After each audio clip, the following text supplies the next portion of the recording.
as you just saw, today I'm making lactation cookies. Step 1, as always, is gather your supplies and ingredients. Having a stand mixer is a lifesaver. Not only are these easy to make, they are delicious. And no, they do not contain actual breast milk. I've heard some recipes have breast milk as one of the ingredients. These ones do not. Whether you're breastfeeding or pumping, you need to try these cookies. They contain ingredients like oats, flaxseed, and brewer's yeast, which are all good for your milk supply. In this video, I'm going to be making a double batch, but I will include the recipe for a single batch in the description so you don't have to do the math. You want to set out your butter so it can warm up a little bit. Ideally, it should be at room temperature. Because I don't have a ton of counter space, I'm going to move the oats and the chocolate chips out of the way because they are the last things I'm going to be adding, so I won't need them for a while. Now I'm going to grab a bowl and mix the flaxseed meal and the water so it can sit a while I mix the other wet ingredients.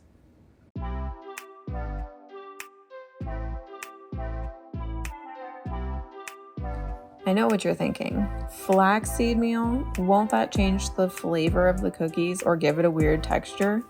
The short answer, no. The long answer is no, because the flaxseed soaks in the water, it changes the texture, so it's softer, so you don't even know it's there. And I can't taste the flaxseed in these cookies, so it's a win-win.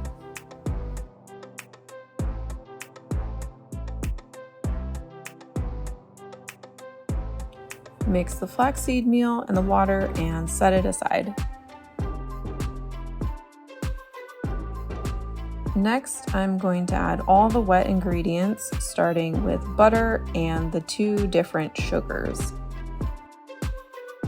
So 2 cups of unsalted butter.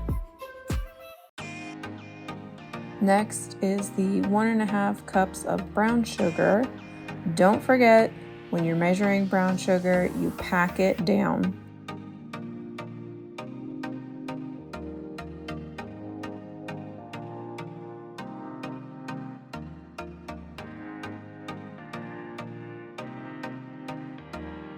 And now 1.5 cups of white sugar.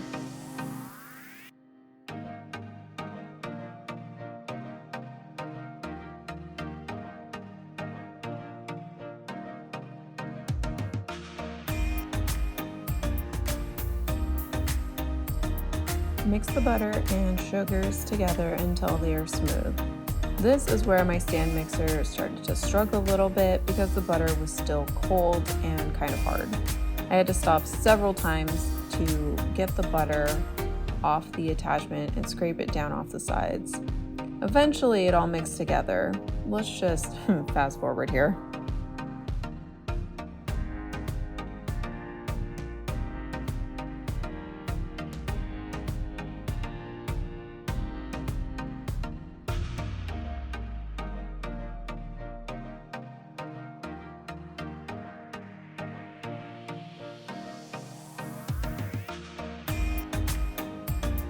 Next, I'm going to add the eggs one at a time.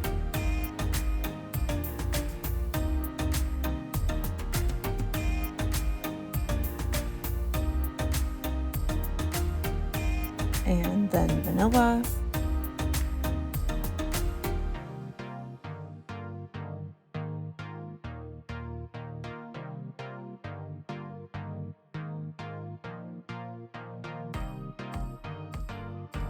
In another bowl, I'm going to mix the dry ingredients.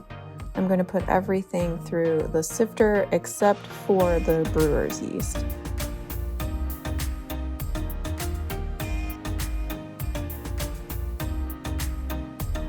Flour first.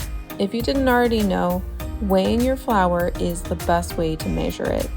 But if you don't have a scale, spooning the flour into a measuring cup and then leveling it with a knife is your next best option.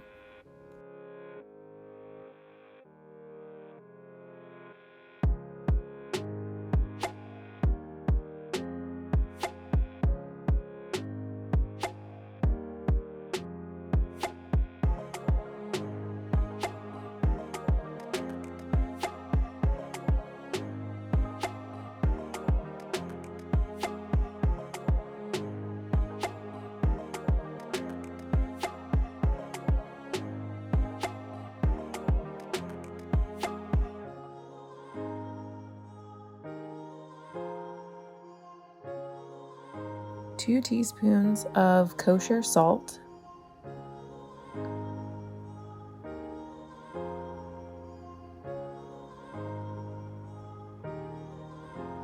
2 teaspoons of cinnamon,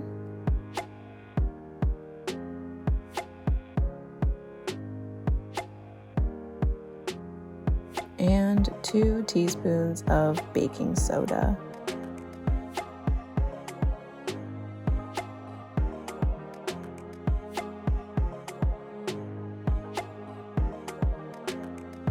Now, to give myself carpal tunnel using this sifter, you're supposed to squeeze the handle to make the things inside sift the ingredients, but this is a lot. This is the part where I resorted to shaking the sifter because my hands hurt from squeezing the handle. Obviously, I'm right-handed, so I can squeeze the handle faster with my right hand, but then it would start to cramp, so I kept switching off. Then I remembered that smacking the side made it work so much faster.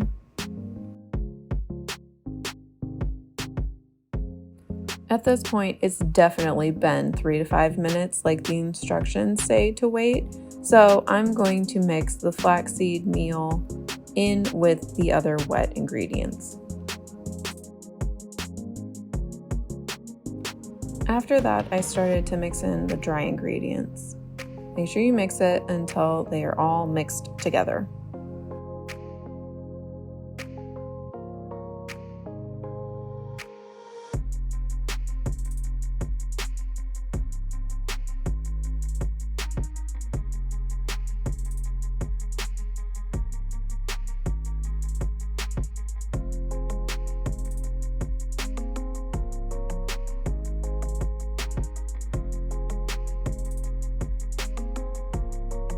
Because I'm making a double batch, I have to pour the cookie dough into a bigger bowl to mix the oatmeal and chocolate chips in. Plus, I don't think my stand mixer could handle mixing in the oatmeal. It was already struggling at this point. There it is. Now it's time to add the oats.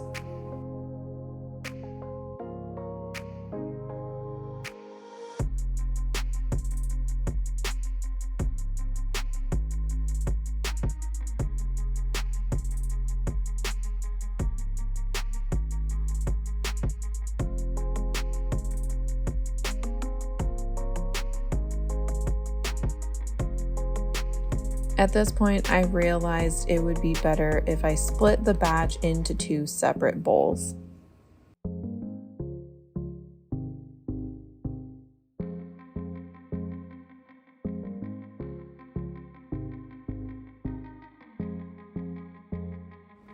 Now for the best part, 4 cups of chocolate chips. Personally, I prefer dark chocolate, so I'm using dark chocolate chips, but you can use milk chocolate if you'd rather. It's a good thing I remembered to buy more chocolate chips at the store when I was there because I wouldn't have had enough.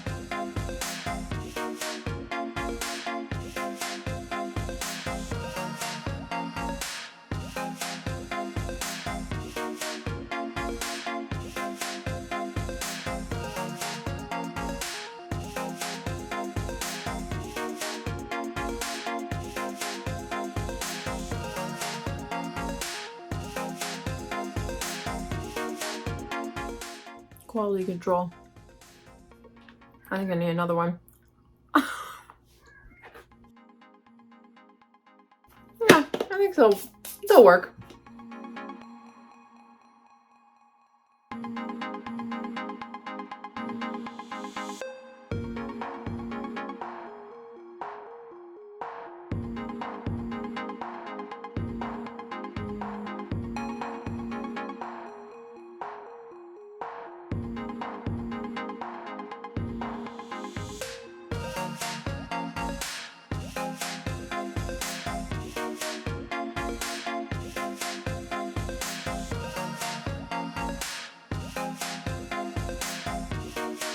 It was at this point I was regretting my life choices. My shoulder and my arm were killing me. But you have to power through because these cookies are definitely worth it. Okay, future me popping in here while I'm editing this video. Don't do what I'm about to do. It was stupid, and looking back, I should have realized it was stupid. I'm about to put plastic wrap on the bowl and put the cookie dough in the fridge. You okay there, buddy? Goodness. So putting the cookie dough in the fridge, don't do that, okay? It makes it so hard, it is impossible to scoop. If you had read the directions, if I had read the directions, it says to scoop the cookie dough onto the cookie sheet, then put it in the fridge. I don't know what I was thinking, but I'm about to saran wrap the bowl and put the whole thing in the fridge, and then it's freaking so hard to get it out of the bowl with the cookie scoop. So don't do this. Anyway, learned from my mistake. Don't do what I'm about to do.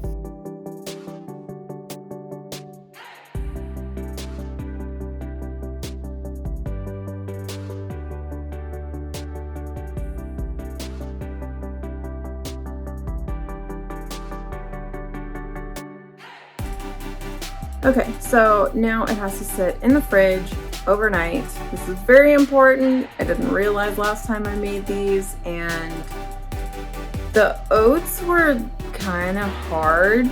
Not terrible, but they weren't as soft as when you leave them overnight. So I'll come back tomorrow and finish scooping these and putting them in the freezer, and I will also bake one because I'm freaking craving them for like weeks now, and I really want one, so I'm gonna bake one tomorrow also. Maybe 2 or 3, to be completely honest, but yeah, see you tomorrow. Okay, it's been about 24 hours since I put the cookie dough in the fridge, so now it is time to scoop it and put it in the freezer so I can put it in Ziploc bags for later. So let's do this.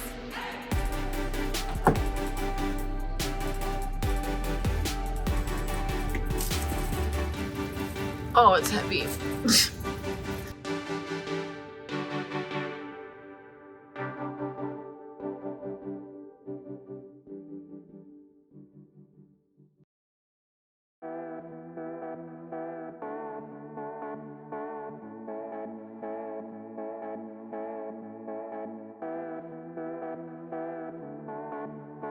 Because of the type of cookie these are, I like to use a large cookie scoop. They don't spread like chocolate chip cookies, so the large scoop makes decent sized cookies once they're baked. Looking back, it still blows my mind that I thought this was going to work the way I thought it would. If you can't tell, I am definitely on struggle street right now.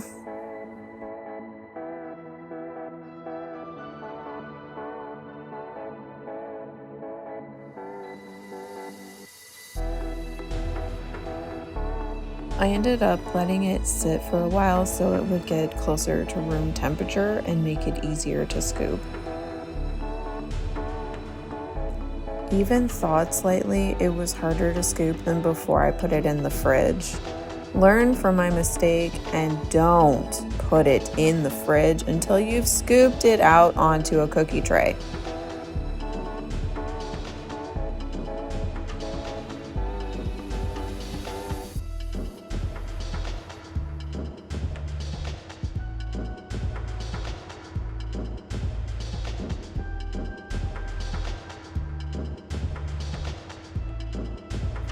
Okay, so while I'm scooping these, I'm going to actually put some in the oven so that they're done by the time I'm done breaking my shoulder trying to scoop these cookies. I read the instructions again, and it actually says to put them on the cookie sheet and then put them in the fridge. Wish I had thought of that earlier, because the dough is so firm. Like even sitting out for half an hour, I'm still like killing my shoulder trying to scoop it. So let's get these in the oven.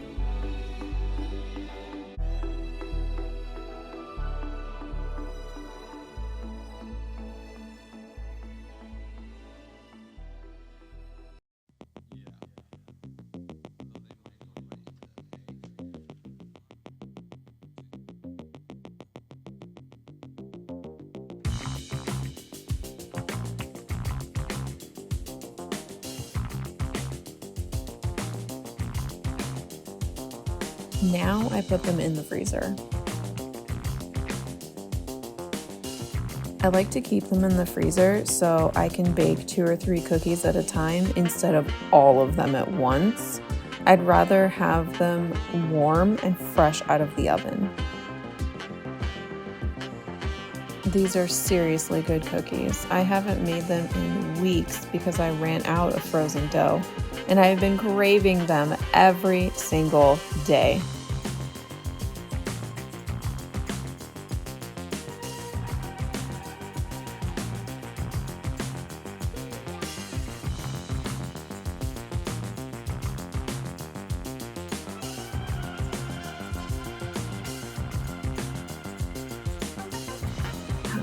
I'm finally done scooping those cookies.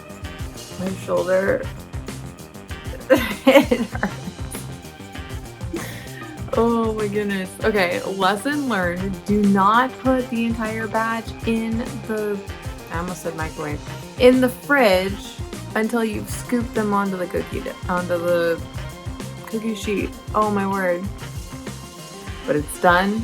I have got 2 trays packed full of scooped cookies.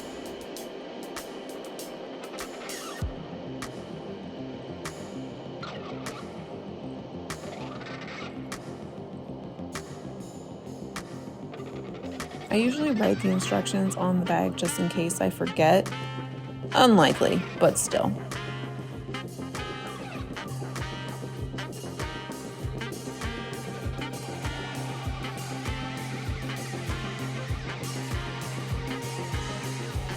I'm slightly OCD, so I put the scooped cookie dough in the freezer bags like this. I have found I can fit 4 balls, for lack of a better word, 4 balls across, and they fill up the bag perfectly.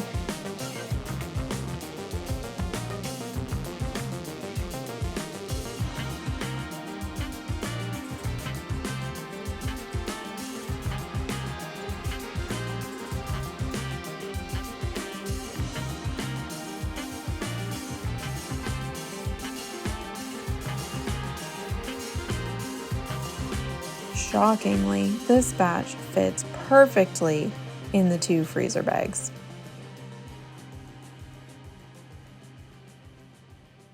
I'll put the recipe in the description below, and you can make them yourself.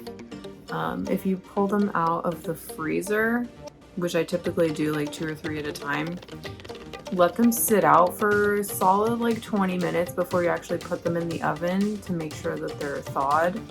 I actually will put them, like you saw on this little convection oven, I'll set them on the cookie sheet, frozen, just on top of it, and let the heat thaw them out. And so normally they spread a little bit more because they're more room temperature than these ones were, but these cookies, freaking delicious. I mean,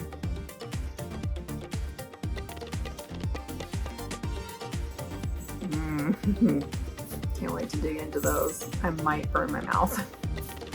But anyway, I hope you enjoyed this video. Again, recipe in the description. Go ahead and like and subscribe for more random content of my life like this. I'll see you guys later. Bye.